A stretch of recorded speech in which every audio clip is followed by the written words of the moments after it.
So this is my weekly report for March 14th.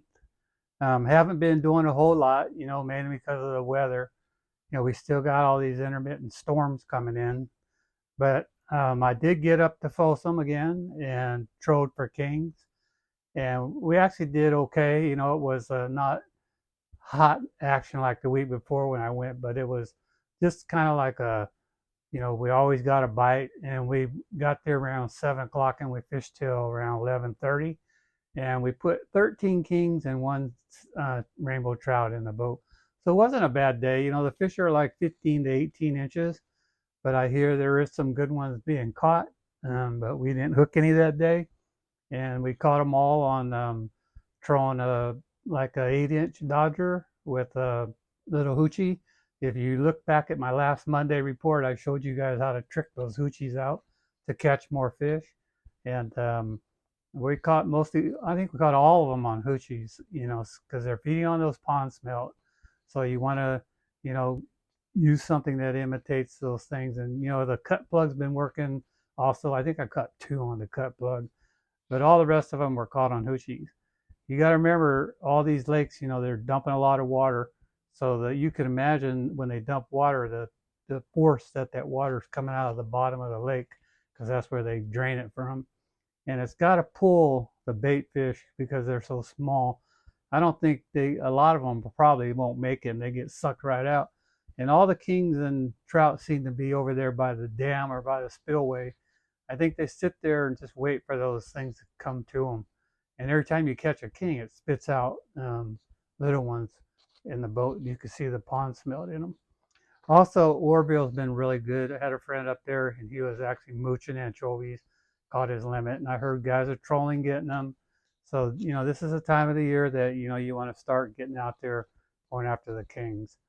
Berryessa, that's another story. Last time I went up there was been over a month ago, and I've been waiting to hear if other people are going up there, but I think a lot of people gave up, like there's something wrong with that lake, but it's full of the brim. So, I'll be sneaking up there here pretty soon. So I think, in a little bit here when the storms get away from us and you get like a week of warm weather when it starts getting in the 70s, you can go catch anything you want. So I think it's going to be really, really good.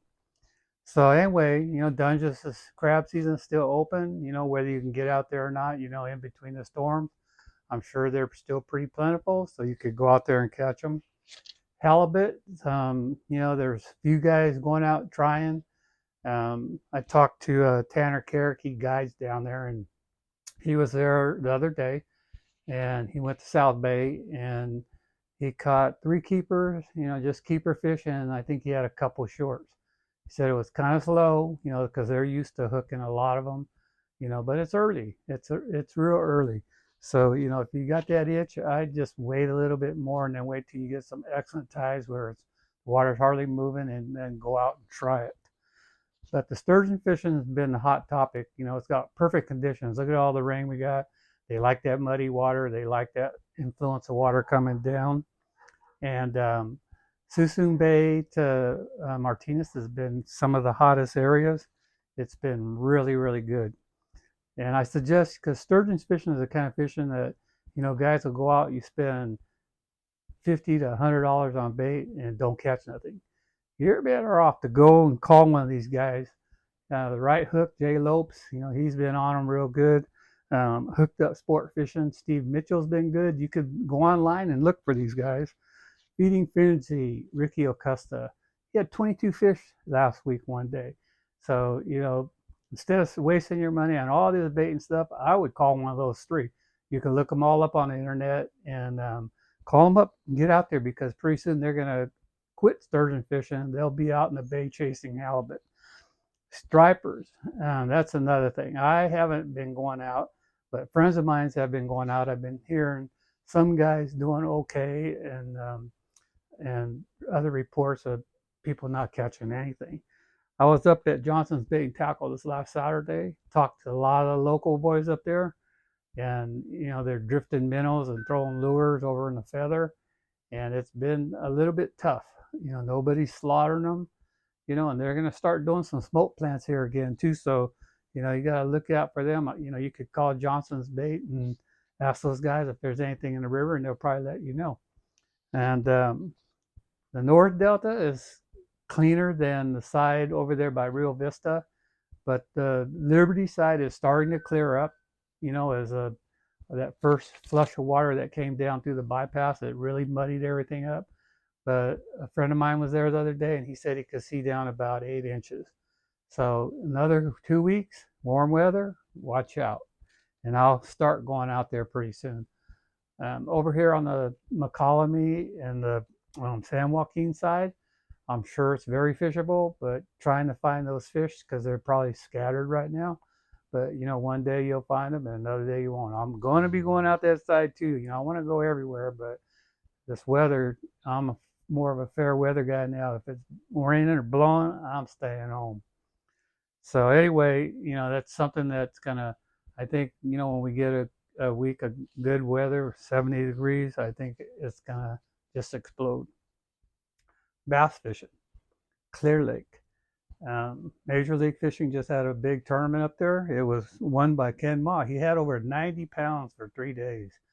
That's a heck of a limit. You know, the guy, Ken's a tough fisherman, and he won that thing. So congratulations to him.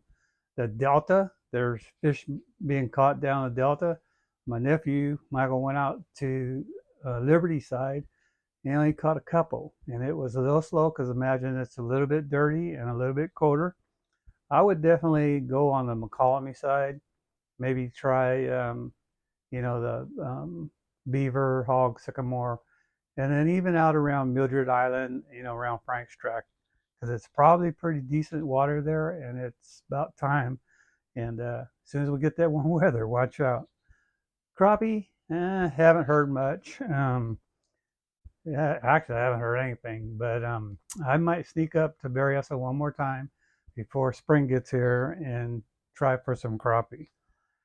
Trout fishing, that's this time of the year. The Mother Lode Lakes, Comanche, Pardee, Amador. I'm sure they're all putting out. Big Nate, you know, if you want to go out, that guy will put you on fish. He's hitting Comanche and Pardee pretty regularly, and he's doing really well there. And all these guys I'm mentioning, you know, these guys are good guys. You know, you can find them all on the net. Just search their name, and you know, give them a call if you want to go out and catch them. New Melones. I heard they're catching some decent trout up there at Maloney's, and I'm sure Collins is also probably pretty decent. So, you know, I'm pretty sure you could go and call the lakes and they'll tell you, you know, what they planted that week, and you can plan ahead. Trout over at Pardee, Denise was up there with her friends and they caught some of those lightning trout, and they caught their limits. So the fishing off the bank has been pretty good up at Pardee. Kokanee fishing. I heard a guy was up at New Melones and caught his limit, and he caught a 17-incher. So, you know, that lake there usually starts early. So, you know, if you got that itch and you want to go try New Melones or Bullard's Bar. Had another guy up at Bullard's Bar a couple weeks ago. He told me he was fishing 70 feet of water, and he caught them. He said they're about 10 inches, and he had one that was around 14 or 15 inches. So, you know, there's going to be some good ones kicking out of Bullard's. And Bullard's is a place that, you know, if you want to learn how to catch kokanee, that's the lake you ought to go to, because it seems that they're really easy to catch there. And like I said, you know, the landlocked kings, Orville and Folsom, you get out there and it's time. And watch that video I made last Monday. I even showed you how to do it. If you look back at my videos, I did one on curing the bait. You got to cure the bait right so that when you put it on the hook, it doesn't come off. So, you know, just go back and watch those videos and it'll help you catch some fish. So anyhow, I got a sponsor for my AFO channel. It's Gone Fishing Marine now. And he's the guy that also, Mark Blanton, the one that sponsored my Fun Fishing show like 17 years ago. But, you know, if you need any electronics, need any repairs or installs, or if you're looking for a boat, just call over there and ask for Mark. He's the owner. He'll talk to you, you know, and he'll hook you up. Just tell him I sent you. Also, don't forget every Saturday morning at 6:40 in the morning, I'm on California Sportsman's and Ultimate Bass with Seps Hendricks and Kent Brown. So, you know, if there's something I miss like today and I hear something on Friday or Saturday morning, when I'm on the channel there, I'll let you know what's going on. Um, I usually go in the studio on the first Saturday every month or when I can, when I'm available. I was supposed to go on this week, but I can't because I'm fishing a striper tournament at the Port of Sacramento this Saturday. So if you like the video, hit the like. Please subscribe. I'm over 11,000 now, and it's climbing really fast. And if you want to leave me a comment, just leave a comment, and I'll get back in a couple of days. So thanks for watching, and I'll see you guys next week.